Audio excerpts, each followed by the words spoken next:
अस्सलाम वालेकुम viewers, I am Hina Mahjabeen. I hope you all will be fine. आज मैं आपको प्रोवाइड करने वाली हूँ फाइनल टर्म पास्ट पेपर्स और पार्ट नंबर है हमारा 16। प्रीवियस वीडियोस में पार्ट नंबर 1 to 14 मैं प्रोवाइड कर चुकी हूँ, जिसमें मैंने different final term past papers provide किए और आप लोगों को गाइडलाइंस भी प्रोवाइड की। आज के पेपर शेयर करने से पहले अगर आप मेरे चैनल पर न्यू हैं तो प्लीज़ मेरे चैनल को सब्सक्राइब कर दें, बेल आइकन को ज़रूर क्लिक कीजिएगा ताकि नेक्स्ट जो अपकमिंग वीडियोज़ हैं उनका नोटिफिकेशन आप तक पहुँच जाए। लाइक भी कीजिएगा और शेयर भी कीजिएगा। ओके जी, मैं आपको पास्ट पेपर्स प्रोवाइड करने के साथ साथ ये गाइडलाइंस भी प्रोवाइड करती हूँ कि किस तरीके से आप लोग बेस्ट वे में इन पेपर्स को यूटिलाइज़ कर सकते हैं ताकि आप लोगों की जो एग्ज़ाम प्रिपरेशन है वो भी अच्छे तरीके से हो जाए और कोई जो इम्पोर्टेंट टॉपिक है वो भी स्किप ना हो। ठीक है, तो इसके लिए क्या करना है, पहले तो हम लोग गाइडलाइंस पर वर्क कर लेते हैं कि किस तरीके से आप लोग इसको यूज़ कर सकते हैं। 2 मेथड्स यूज़ करती थी मैं भी। पहले तो फर्स्ट सेमेस्टर में तो नहीं इतनी ज़्यादा हानो थी, जैसे जैसे यूज़ टू होती गई सेकेंड सेमेस्टर में, थर्ड, बल्कि जब 4th सेमेस्टर से मैंने MIT किया तो 3rd सेमेस्टर में जाके थोड़ा सा मुझे ये चीज़ें पता चली थी। तो आप लोग उल्टा लकी हैं, अगर फर्स्ट सेमेस्टर वाले देख रहे हैं तो लकी हैं, तो उन्हें अभी यही चीज़ें गाइडलाइंस पता चल जाएंगी, ईज़िली प्रिपेयर कर सकते हैं। ठीक है, मैं 2 मेथड्स बता रही हूँ, इसको यूज़ करते हुए आप लोग अच्छे तरीके से अपनी प्रिपरेशन कर सकते हैं। फर्स्ट मेथड तो आप यूज़ कर सकते हैं इस तरह से, इसमें 4 to 5 डेज़ लगेंगे। आप लोगों ने क्या करना है, जो सोल्ड या फिर अनसोल्ड पास्ट पेपर्स हैं जो मैं प्रोवाइड करूँ, ये अच्छा गाइडलाइंस सिर्फ फाइनल टर्म के लिए नहीं है, मिड टर्म में भी यही यूज़ कर सकते हैं आप। फाइनल टर्म के लिए यानी एग्ज़ाम प्रिपरेशन करनी है, आप इसको यूज़ कर सकते हैं। ठीक है, तो क्या करना है, आपने ये जो पास्ट पेपर्स प्रोवाइड किए जा रहे हैं, मैंने कोशिश किया है कि हर वेबसाइट से ले लिए हैं ये पेपर्स, तो इसके जो क्वेश्चंस राइट किए हैं, चाहे सोल्ड हैं चाहे अनसोल्व्ड हैं, आपने क्या करना है, अपनी हार्ड कॉपी में, अगर तो आपके पास हैंड आउट्स हैं हार्ड कॉपी में यानी पेपर फॉर्म में आप लोग प्रिंट करवाते हैं ना, ठीक है, ये उनके लिए बता रही हूँ। और जो नहीं करवाते, जो सॉफ्ट कॉपी में या लैपटॉप PC वगैरह पर प्रिपेयर करते हैं, उनका भी बताती हूँ अभी। तो क्या करेंगे, वो जो क्वेश्चंस हैं ना, उनको ना आप लोग पेन या पेंसिल जो आपको इजी लगे तो उससे ना अपने हैंड आउट्स पर मार्क कर लें आप लोग। अच्छा, प्रिपेयर करने से पहले कह रही यानी आपने बुक को हाथ भी नहीं लगाया। सबसे पहले तो आप लोगों को लेक्चर्स और वीडियो लेक्चर्स हो गए या फिर जो हैंड आउट्स हैं आप लोग पढ़ते हैं, उनके कॉन्सेप्ट्स होने चाहिए आपके क्लियर होने चाहिए। अगर ये नहीं पढ़ते आप लोग या आपको नहीं आते कि आप कहें कि मैंने ना किया भी नहीं, चले मैं पास्ट पेपर, मैंने रूमर्स उड़ते हुए देखे हैं। मैं जब फेसबुक पर अपनी पोस्ट लगा रही होती हूँ तो मैंने देखा है लोग कहते हैं कि ना VU में तो मैं तो पढ़े बगैर पेपर दे देता हूँ, और ना मैंने 5वां सेमेस्टर है तो मैं पढ़े बगैर देता हूँ और VU पास कर देती है। बिल्कुल ऐसा नहीं है, मैंने खुद फेल होते हुए देखा है। MGT वाले बेचारे बैठे होते हैं, तीसरी चौथी बार पेपर दे रहे होते हैं और वो फिर भी फेल हो जाते हैं। ये ऐसा नहीं होता कहीं भी, तो फेल हो जाते हैं। तो आप लोग अगर प्रिपेयर नहीं करेंगे, आपके कॉन्सेप्ट्स नहीं होंगे, तो पेपर्स में क्या करेंगे। अगर आप चाहते हैं कि अच्छे तरीके से आप लोग डिग्री लें, डिग्री लेने के बाद आपको ये भी पता हो कि आपने कौन सा सब्जेक्ट पढ़ा है और उसमें क्या कॉन्सेप्ट्स गिवन थे, तभी आप लोगों की सही डिग्री है। अदरवाइज़ आप लोग कहें कि पास्ट पेपर से प्रिपेयर कर लेंगे, हमने बुक पढ़ी नहीं, लेक्चर सुने नहीं या हैंड आउट्स ही नहीं लिए, मैंने तो हैंड आउट्स लिए बगैर किया है, तो नो, इस तरीके से तैयारी नहीं हो सकती। हाँ, जो लोग चाहते हैं कि सिर्फ हम पास हो जाएं, बस मर मर के पास हो जाए, बस ये हमारे साल गुजर जाएं, डिग्री जैसी भी आ जाए बाद में देखा जाएगा, वो करें तो करें। ये इसमें लक भी होता है, कुछ लोगों की लक अच्छी होती है कि वो पास हो जाते हैं, निकल जाते हैं, और जब लक ख़राब हो जाए, हर कोई नहीं सक्सीड करता इसमें। लक ख़राब हुई, आप लोग फिर सारों में फ़ेल हो गए। ठीक है, तो क्या करना है, पहले अपने हैंड आउट्स और ये जो वीडियो लेक्चर्स, हाँ हो सकता है मैंने देखा है, मैं भी क्या करती थी कि कुछ लेक्चर, वैसे तो आपको वीडियो लेक्चर सारे सुनने चाहिए, लेकिन थोड़े से ना बोरिंग हो जाते हैं, 1-1 घंटे के होते हैं, नींद आना शुरू हो जाती है। पढ़ाई तो हमसे होती नहीं 1-1 घंटा बैठ के बिल्कुल उसी टाइम आप लोग कंटिन्यूसली बैठें और 1 घंटा लेक्चर सुन रहे हैं, फिर दूसरा घंटा स्टार्ट। 1 घंटा भी अगर आप नोट करते हैं तो 2-3 घंटे लग जाते हैं, अगर टॉपिक्स नोट भी कर रहे हैं, समझ रहे हैं आप लोग, क्योंकि स्टॉप कर कर के वीडियो देखते हैं। ठीक है, तो क्या है, मैं क्या करती थी, मुझे लगता था ना कि ये सब्जेक्ट ऐसा है, जैसे ऑर्गेनाइजेशन, सपोज करें ऑर्गेनाइजेशन बिहेवियर OB की बात कर लेते हैं, तो ना जो हमारे इंस्ट्रक्टर हैं वो तकरीबन वही चीज़ें बता रहे हो कि ना जो हमारे हैंड आउट्स में राइट की हुई है।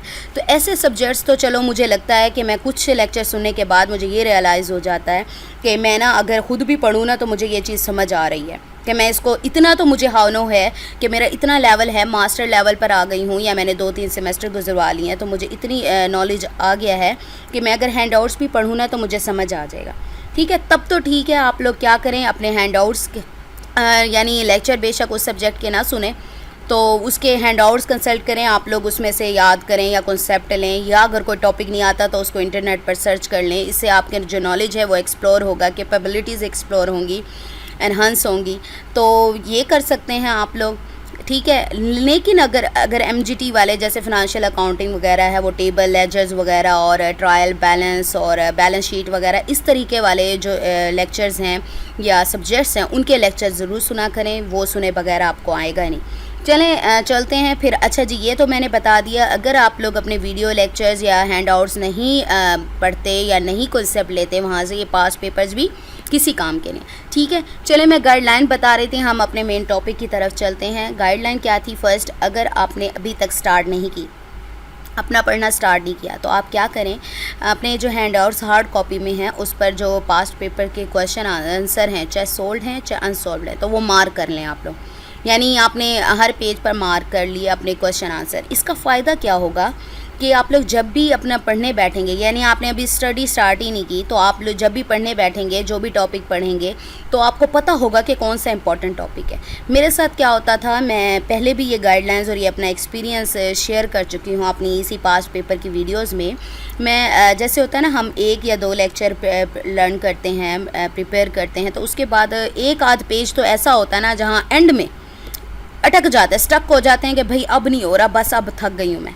तो इसके लिए ये है कि अगर आपने ऐसा छोड़ दिया, और मेरे साथ क्या होता था, जो पैराग्राफ या जो लाइंस या जो पेज वो जो स्किप करती थी ना, छोड़ती थी, उसी में से पेपर में आ जाता था, और पेपर में बैठी पछताती, और काश मैंने ये थोड़ा सा और देख लिया होता। हालांकि मैं छोड़ती इस तरह से थी, बस एक बार देखकर पढ़ लिया, ठीक है, कि याद ना किया, कोई स्ट्रेटजीज़ यूज़ हो रही हैं, कोई मेन बात प्रोएक्टिव या एक्टिव के बारे में बताया हुआ, चलो कुछ नहीं होता, तो वही चीज़ आई हुई होती थी पेपर में, और मुझे पछतावा होता था कि पछताती थी, हाय काश मैंने याद कर लिया होता, काश उसे गौर से देख लिया होता, मैंने पूरा चैप्टर याद कर लिया, पूरा लेक्चर कर लिया, सिर्फ इसी को छोड़ा और उसी में से आ गया।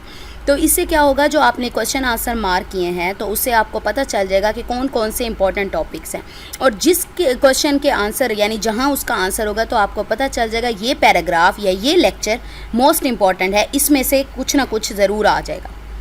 यानी कोई भी क्वेश्चन बन के आ सकता है, हो सकता है कि वो क्वेश्चन नहीं, लेकिन और तरह से, क्योंकि हमारे जो प्रोफेसर या इंस्ट्रक्टर टीचर्स का क्या काम होता है, क्वेश्चन एक ही होता है, उसको घुमा फिरा कर इस तरह से कर देते हैं, हमें पता नहीं चलता पेपर में, और जब पेपर के बाद आता है, ओह ये था क्वेश्चन, ये तो मुझे आता था।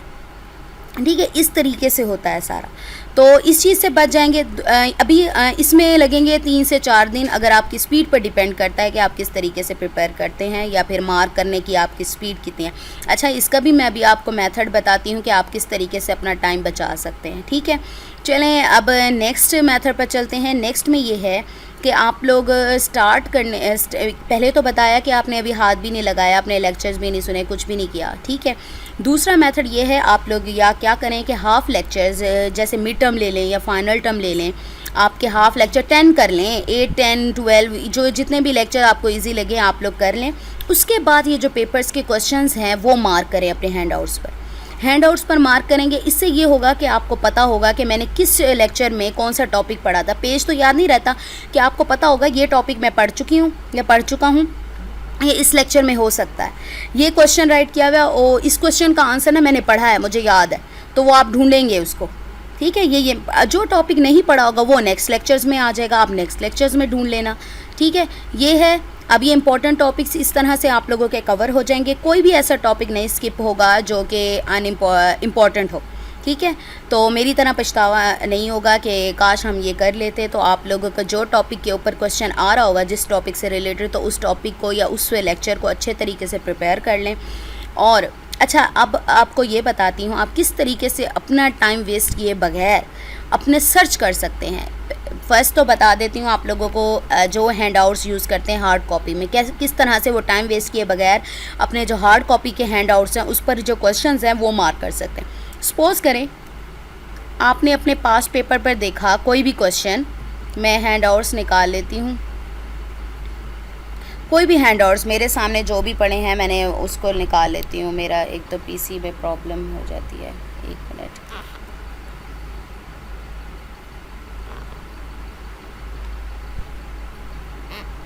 ठीक है, हैंड आउट्स निकाल रही हूँ मैं आपको बता देती हूँ किस तरीके से आप लोग कर सकते हैं इसे। ओके, आपने क्या करना है, कंट्रोल F करना है। कंट्रोल F से जो सर्च बार है वो निकल आएगी। सर्चिंग के लिए आप लोग कोई भी वर्ड कर सकते हैं। मैंने प्रीवियस वीडियो में भी यही यूज़ किया था हैंड आउट, क्योंकि मेरे सामने हैं। तो आप असम्बली लैंग्वेज या प्रोग्रामिंग, चलें असम्बली लैंग्वेज सर्च कर देते हैं। मैंने प्रीवियस लेक्चर में यही असम्बली लैंग्वेज ही सर्च की थी। चलें, जिसने देखा होगा उसे तो पता होगा, जिसने नहीं देखा उसे नहीं पता होगा। लैंग्वेज, ठीक है। सपोज़ करें मेरा जो क्वेश्चन है डिफ़ाइन असम्बली लैंग्वेज है, या डिफ़ाइन असम्बली लैंग्वेज प्रोग्रामिंग है, या असम्बली है। इस तरीके से मेरा जो मैंने क्वेश्चन है ना पास्ट पेपर्स में देखा कि ये क्वेश्चन राइट किया हुआ है, तो मैं क्या करूँगी, अपने जो सॉफ्ट कॉपी में यानी पीसी या लैपटॉप वगैरह में सॉफ्ट कॉपी में हैंड आउट्स ओपन करूँगी और उसमें वो वर्ड सर्च कर लूँगी। इससे ये होगा टाइम बच जाएगा, आप एग्जैक्ट अपने आंसर पर पहुँच जाएंगे। नेक्स्ट करें इसे, ये देखें ये हाईलाइट होता जा रहा है। सपोज़ करें आगे जाऊँ, नहीं मेरा आंसर नहीं है, तो मेरा प्रीवियस ये वाला आंसर बन रहा है। Assembly language programming develops a very basic and low level understanding, यानी सपोज़ करें मेरा ये बन रहा है। अगर ये नहीं बन रहा तो आप लोग क्या करेंगे कि आगे आगे आगे ज़्यादा नेक्स्ट करते जाएंगे जब तक आपका जो रेलिवेंट क्वेश्चन है ना उसका रेलिवेंट आंसर नहीं आ जाता। ठीक है, तो ये सर्च तो आती है, आप लोग हैं क्विज़ में भी करते होंगे। आप लोग इस तरीके से सर्च कर सकते हैं। सर्च करने के बाद आप लोगों ने क्या करना है, अपने जो हार्ड कॉपी में यानी पेपर फॉर्म में जो हैंड आउट्स लेकर बैठे, सपोज़ करें आपका आंसर यहाँ से यहाँ तक बन रहा है, तो आपने क्या करना है, यहाँ से यहाँ तक मार्क करना है अपने हैंड आउट्स पर, और ऊपर क्वेश्चन ज़रूर राइट करना है। क्वेश्चन राइट करने से ये पता चलेगा कि आपका किस तरीके से क्वेश्चन बन के आ सकता है। बाकी आपने फिर आप लोगों का अपने कह लें कैपेबिलिटीज़ है कि आप किस तरीके से इसको प्रिपेयर करते हैं, कि किसी तरीके से भी अगर इसका क्वेश्चन बनाया जाए या पूछा जाए कि आपको पता चल जाए। जैसे कंपाइलर्स एंड इंटरप्रेटर्स का भी ये देखें यहाँ पर ही है ट्रांसलेटर्स के बारे में। तो आप लोगों ने क्या करना है, मार्क करना है और क्वेश्चन लिख लेना है। अब ये मैंने बताया उन लोगों के लिए, आप लोग देख सकते हैं। हाँ, आप लोगों ने यहाँ से यहाँ तक देखना है ऊपर पेज नंबर क्या राइट किया हुआ है, 3 है, या फिर नीचे बॉटम पर या टॉप पर पेज नंबर राइट किया हुआ होता है। ये तो प्रीफेस निकाला हुआ है, इस पेज पर नंबर नहीं होगा, लेकिन 3rd पेज है ये हमारा, तो इस पर राइट किया हुआ होता है। तो आप इसी पेज को 3rd पेज को ओपन कर लें और वहाँ पर अपने आंसर मार्क कर लें। क्वेश्चन भी ज़रूर राइट करें, ये नहीं कि आपने बस मार्क कर लिया, ये इंपॉर्टेंट है, क्वेश्चन राइट नहीं किया। क्वेश्चन राइट करेंगे पता चलेगा किस तरह का पैटर्न में क्वेश्चन पूछे जा सकते हैं। ठीक है, ये हो गया अगर आप यूज़ करें। अब आपने क्या किया था कि अपने हैंडआउट्स पर वो पेज निकाला 3rd और उस पर मार्क कर लिया, क्वेश्चन राइट कर लिया। अब मैं उन लोगों के लिए बता रही हूँ जो लोग हैंडआउट्स तो प्रिंट करवाते नहीं हैं, वो पीसी या लैपटॉप पर बैठते हैं और अपनी प्रिपरेशन करते हैं। वो क्या करेंगे, उनके लिए भी मेथड है। वो इसी पीडीएफ पर क्या करेंगे, हाइलाइटर है, यहाँ पर हाईलाइट करने वाला है, देख हाईलाइट टेक्स्ट है और यहाँ स्टिकी नोट्स हैं। आपने क्या करना है, हाइलाइटर यूज़ करेंगी, यहाँ क्लिक करें और ये जो हमारा सपोज़ करें मेरा आंसर यहाँ से यहाँ तक बन रहा है, तो उसको कर लें आप लोग हाईलाइट, इस तरीके से हाईलाइट कर लें। अब हाईलाइट करने के बाद क्वेश्चन भी तो राइट करना है, तो उसके लिए आप लोगों ने आजकल देखा होगा स्टिकी नोट्स आए हुए हैं इन हैंड, जो हाथों में स्टिकी नोट्स की ना एक कॉपी सी मिलती है और बच्चे स्टिकी नोट्स लगा रहे होते हैं, बुक को ख़राब किए बगैर वो नोट्स लगाते हैं। ठीक है, तो स्टिकी नोट पर क्लिक करें आप, यहाँ पर इसके ऊपर जहाँ आपने करना है यहाँ स्टिकी नोट लगा दें। और मेरा सपोज़ करें आंसर था डिफ़ाइन असम्बली लैंग्वेज, ठीक है, और ये हमारा क्वेश्चन था, यानी मैंने ये नोट लगा दिया, इसको मिनिमाइज़ कर दें। ये देखें ख़राब भी नहीं हुआ, सिर्फ हाईलाइट हो गया इंपॉर्टेंट टॉपिक आपका, और यानी आंसर भी उसका हो गया। ठीक है, आंसर को मार्क करें, है ना, आंसर मार्क कर लिया आपने, उसके ऊपर क्या किया, स्टिकी नोट लगा लिया। अब जब भी इस टॉपिक पर मुझे हाईलाइट हुआ तो पता चल जाएगा इंपॉर्टेंट है। जब स्टिकी नोट को क्लिक करेंगे आप, तो उसका जो क्वेश्चन है ना, इंपॉर्टेंट क्वेश्चन किस तरीके से बनकर आया हुआ है वो भी आपके सामने हो जाएगा। ठीक है, तो इस तरीके से आप लोग अपना टाइम बचा सकते हैं। आप लोग वो लोग जो सॉफ्ट कॉपी में ही प्रिपेयर करते हैं उनके लिए भी इजी हो जाएगा प्रिपेयर करना, और इम्पॉर्टेंट टॉपिक्स भी पता चल जाएंगे। मैं क्या करती थी भाई, मैं तो अपने मैं हार्ड कॉपी में जो हैंड आउट्स हैं वो ज़्यादा प्रेफर करती थी, क्योंकि कंप्यूटर के साथ बैठना बहुत मुश्किल हो जाता है। हैंड आउट्स को कहीं भी लेकर जाओ, यहाँ फिर रहे हैं वहाँ फिर रहे हैं, कर लें। यहाँ तक कि मैं डे भी राइट करती थी। मैंने यहाँ से सपोज़ करें मैं यहाँ से लेकर ना एक पेज मैंने आज याद किया, मैं अपना टाइम भी लिखती थी डे भी लिखती थी, यहाँ तक कि ईद के दिन जब होता था ना, ईद के दिन मैंने याद किया होता था तो मैं लिखती थी हैप्पी ईद उल फितर डे या हैप्पी ईद उल फितर, इस तरीके से राइट करती थी कि मुझे याद रहे कि ना मैंने इस दिन याद किया था, डेट भी, टाइम भी। और फिर मैं मैयर करती थी, जैसे एनालिसिस करते हैं कि आप एनालिसिस ना कहें कि मैयर करते हैं कि मेरी लर्निंग में कितनी इम्प्रूवमेंट आ रही है। तो मैं टाइम राइट करिए, सपोज करें आज मैंने 1 पेज किया, आहिस्ता आहिस्ता मेरे इम्प्रूव होती जाती थी और मैं 1 से 1.5 पेज, 1.5 से 2, 2 से 2.5 ऐसे होता था। और मैं फिर देखती थी अच्छा मेरी इतनी इम्प्रूवमेंट आ गई है, इतने टाइम में मैंने, हाँ इतने टाइम में मैंने याद किया है। पहले मैं इतने टाइम में याद करती थी, ज़्यादा से ज़्यादा 1 घंटा एक सब्जेक्ट को अगर दे दें आप अच्छे तरीके से प्रिपेयर कर सकते हैं। आजकल तो बहुत कम टाइम बचा हुआ है, सारे कह रहे हैं हाई टाइम कम है, कुछ 6 महीनों में किसी ने नहीं पढ़ा। ओके, मैं आपको दिखा दूं, चलें हम चलते हैं अपने पेपर्स की तरफ, जो आज पेपर्स मैं प्रोवाइड करने वाली हूं। अच्छा जी, मुझे रिक्वेस्ट आई थी कल इन पेपर्स की, ठीक है, तो मैं वो पेपर्स प्रोवाइड करने वाली हूँ। बायो 202 के पास पेपर्स हैं, CS 607 के हैं, MGT 401 के फाइनल टर्म पेपर्स हैं, PSY साइकोलॉजी का कोई सब्जेक्ट है 405, इसकी बहुत ज़्यादा रिक्वेस्ट आई थी और कहा था कि जल्दी जल्दी अपलोड कर दें। चलें जी, मैंने आपकी रिक्वेस्ट को मद्देनज़र रखते हुए इन दोनों पेपर्स को एक ही वीडियो में रख दिया है। PSY 502 के पास पेपर्स हैं, ZOO 401 के पास पेपर्स हैं। ये पास पेपर्स प्रोवाइड करूंगी, इनके लिंक अभी आपको दिखा देती हूँ किस तरीके से आप लोग इसको एक्सेस कर सकते हैं। साथ ही आप लोग डिस्क्रिप्शन बॉक्स ज़रूर देखा करें, जो प्रीवियस आज हमारा 16 पार्ट है, तो 15 पार्ट जो है मैंने डिस्क्रिप्शन बॉक्स में दे दिए हैं। मैं अभी दिखाती भी हूँ, यहाँ थोड़ा सा प्रोमिनेंट नज़र नहीं आ रहा, और ब्रैकेट्स में आपको कोड भी दे दिए हैं। चले मैं दिखाती हूँ किस तरीके से आप लोग एक्सेस कर सकते हैं। आप लोग जब लिंक क्लिक करेंगे, वीडियो को चलेगी तो क्या करना है, आपने यहाँ पर आप लोगों को नज़र आएगा शो मोर का। ओके, इंटरनेट ऑन करते हैं, ठीक है, आपको नज़र आएगा शो मोर का बटन, टैब कह लें या मेन्यू कह लें, आपको शो मोर का, इसे कहते हैं डिस्क्रिप्शन बॉक्स। और किसी भी वीडियो की डिस्क्रिप्शन बॉक्स ज़रूर देखा करें, जो भी इंपॉर्टेंट इन्फॉर्मेशन है जो वीडियो में प्रोवाइड की जा रही है उसके बारे में जो इन्फॉर्मेशन है सारी इसी में होती है, डिस्क्रिप्शन बॉक्स में, ठीक है। शो मोर करें या फिर नज़र आ रही होती है, अगर ज़्यादा डेटा है तो शो मोर नज़र आ रहा है, शो मोर को क्लिक करें आप। ये देखें, ये तो मेरी प्रीवियस वीडियो है, तो मैंने लिंक्स प्रोवाइड किए हुए हैं आप लोगों को, ये देखें डिफरेंट सब्जेक्ट्स के। उसके बाद फिर मैंने देखें पार्ट 1 में कौन से सब्जेक्ट्स प्रोवाइड किए, पार्ट 2 में, इस तरह से आप डिस्क्रिप्शन बॉक्स देख लिया करें, उसमें ब्रैकेट्स में राइट किए हुए हैं पेपर्स। अगर नहीं है तो आप लोग मुझे मेरी वीडियो में कमेंट कर सकते हैं कि ये पास पेपर्स प्रोवाइड करें, मैं उसी लिहाज से प्रायोरिटी यानी डिमांड बेसिस पर आप लोगों को पेपर्स प्रोवाइड करूंगी। साथ ही मैंने ईमेल आईडी दिया हुआ है, अगर आपको असाइनमेंट, क्विज़ेस या GDBs वगैरह जो भी इंफॉर्मेशन आपको चाहिए हो, आप मुझे क्वेश्चन फाइल के साथ मुझे ईमेल कर सकते हैं, लेकिन 3 to 4 डेज़ यानी 5 डेज़ पहले आप लोग किया करें, क्योंकि बहुत सारी असाइनमेंट्स के आइडिया सोल्यूशन प्रोवाइड करने होते हैं और इतना ज़्यादा टाइम नहीं होता, ठीक है। काफ़ी डेज़ पहले करेंगे तो आप लोगों के पहले ही रिक्वेस्ट कबूल हो जाएगी और आइडिया सोल्यूशन अपलोड हो जाएगा, ठीक है। और मैं कोशिश करती हूँ कि कुछ ऐसी असाइनमेंट, मेरे पास रिक्वेस्ट आई हुई है CS 408 की, बहुत ज़्यादा चैनल्स ने इसका आइडिया सोल्यूशन प्रोवाइड किया हुआ है, अपलोड किया हुआ है, इसलिए मैं इसका सोल्यूशन प्रोवाइड नहीं कर रही, ठीक है। मेरी कोशिश होती है वो सोल्यूशन प्रोवाइड करूं जिसका इतने ज़्यादा चैनल्स पर या किसी चैनल पर आइडिया सोल्यूशन अवेलेबल ना हो। ओके, आप इसको किस तरीके से कर सकते हैं, आपने इस लिंक को, ड्राइव लिंक को क्लिक करना है। याद रहे कि आप लोग अपने जीमेल अकाउंट, जो आपका अकाउंट है उसमें लॉगिन होंगे, तब जाकर ये ड्राइव ओपन होगी। तो आपने क्या करना है, ये आपको पास पेपर्स गिवन है, अगर आप चाहते हैं कि सारे के सारे पेपर्स आप डाउनलोड कर लें तो आपने क्या करना है, इस फोल्डर के साथ देखें डाउन एरो नज़र आ रहा है आपको, इस पर आपने क्या करना है, डाउनलोड, ये देखें डाउनलोड मेन्यू है, इसको क्लिक करना है तो आपके जो पेपर्स हैं वो डाउनलोड होना स्टार्ट हो जाएंगे। मैं कैंसिल कर रही हूँ क्योंकि मेरे पास ऑलरेडी बहुत सारे पेपर्स हैं। देखें मेरी जो मेमोरी है इस ड्राइव की वो भी फुल होती जा रही है, ठीक है। आपसे आगे डेस्टिनेशन मांगेगा कि कहाँ डाउनलोड करना चाहते हैं, आप लोग वहीं डाउनलोड कर लेंगे। लेकिन अगर आप लोग चाहते हैं कि इंडिविजुअल पेपर, सपोज़ करें आप इतने सारे पेपर्स हैं, आप चाहते हैं पहले मैं इसको डाउनलोड कर लूँ, तो आप क्या करेंगे, उसी पेपर पर राइट क्लिक करेंगे।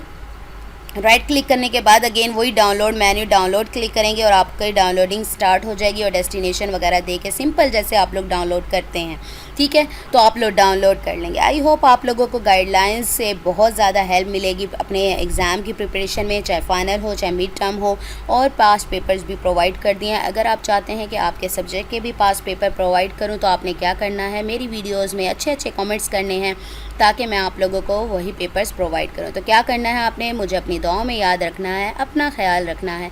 टेक केयर, अल्लाह हाफिज़।